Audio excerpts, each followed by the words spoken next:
Pertama kali naik bebek-bebekan di danau, Bes.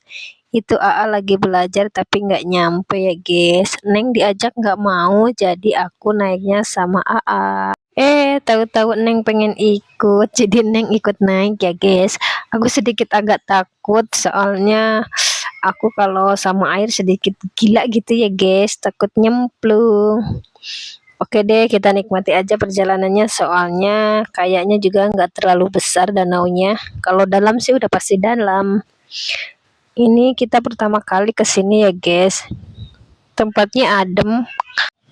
Udah selesai naik bebek, sedikit bosan karena kita ke sini udah sorean.